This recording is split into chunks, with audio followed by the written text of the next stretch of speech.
안녕하세요. 김성경입니다.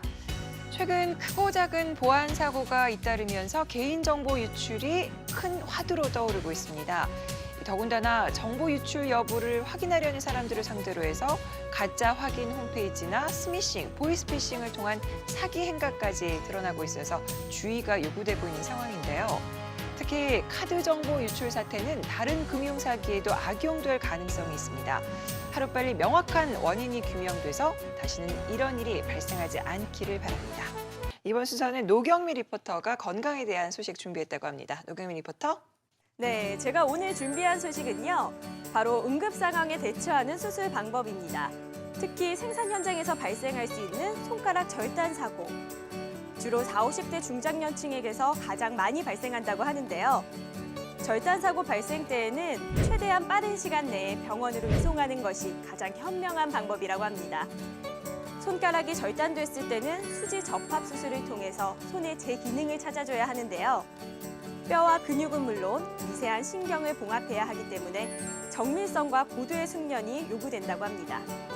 특히 손은 우리 몸에서 가장 중요한 감각기관이면서 섬세하고 다양한 움직임을 담당하기 때문에 더욱더 섬세한 수술이 필요하다고 하는데요. 그리고 수지 접합 수술에서 수술 전 절단 부위에 대한 신속한 응급처치도 매우 중요하지만 수술 후 관리도 매우 중요하다고 합니다. 수지 접합 수술에 대한 정보 지금부터 함께 만나볼까요? 산업 근로자의 근로 환경이 많이 좋아지기는 했지만 아직도 산업재해로 인한 수지 절단 사고가 많이 발생하고 있습니다. 거기다가 3D 직종을 기피하던 중장년층이 구직난, 명예퇴직 등으로 생산 현장에 임시 취업하는 사례가 늘면서 숙련도 부족으로 사고율이 높아지기도 하는데요. 보건복지부에 따르면 절단, 베이, 찔림 등의 사고 부상이 산업재해 손상 중 8.9%를 차지했으며 꾸준히 발생하는 것으로 나타났습니다. 우리 몸의 그 어느 한 부위, 소중하지 않은 곳은 없을 텐데요. 특히나 이 두 손은 그 역할이 무궁무진하다고 할 수 있습니다.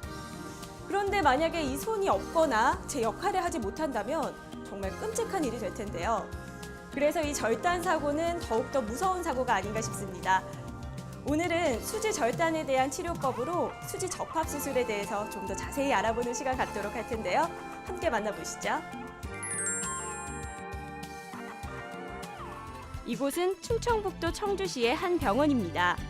특히 수지 접합 수술 전문 병원으로 알려져 있는 곳이었는데요.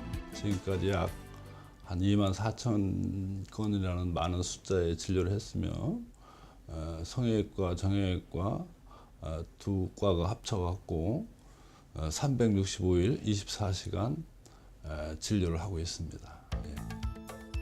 수지 접합 수술이란 사지 절단이나 수지 절단 때 접합 수술을 통해 아주 미세한 혈관, 신경, 힘줄 등을 이어 절단된 수지의 외형과 기능을 찾아주는 수술을 말합니다.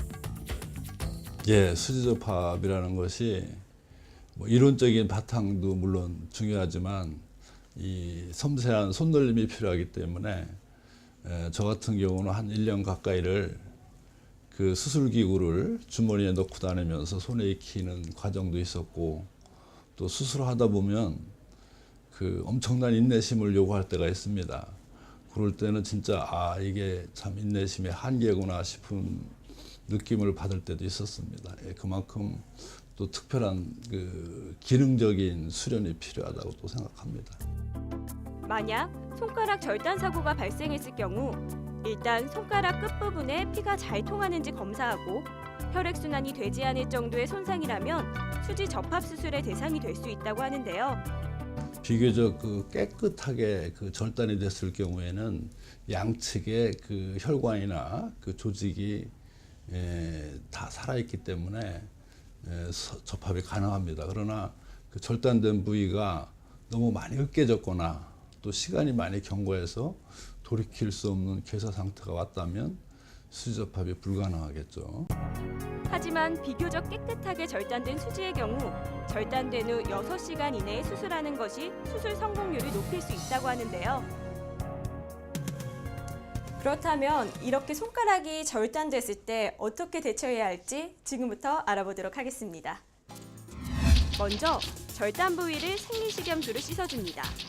그 다음 소독된 거즈에 생리식염수를 적셔서 절단된 부위를 싸고 비닐로 밀봉한 후 얼음 용기에 넣어 이송해야 하는데요. 그 외에도 반드시 지켜야 할 주의사항이 있습니다. 절단된 부위는 소독이 잘 된 가스나 탄력봉들을 압박해서 출혈하고, 절단된 부분은 그 소독이 잘 된 가스를 비닐봉지에 싸갖고 그 얼음에 넣어갖고 이송을 해주면 되겠습니다. 이때 주의할 거는 그 절단된 부분이 얼음에 직접 닿지 않게 이렇게 운송하는 게 좋을 거로 생각됩니다. 20일 전 공장에서 작업을 하다가 커터기에 손가락 절단 사고를 당한 환자입니다. 다행히 적절한 응급처치를 받고 병원장님의 수술 덕분에 빠른 속도로 회복하고 있다는데요.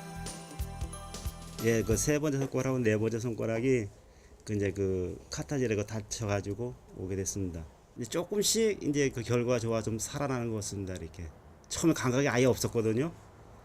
근데 지금은 이제 조금 이제 움직이니까 조금 움직이게 되니까 손가락이, 그래서 경과가 많이 좋아진 것 같아서 좀 기분이 좋습니다. 어떻게든지 간에.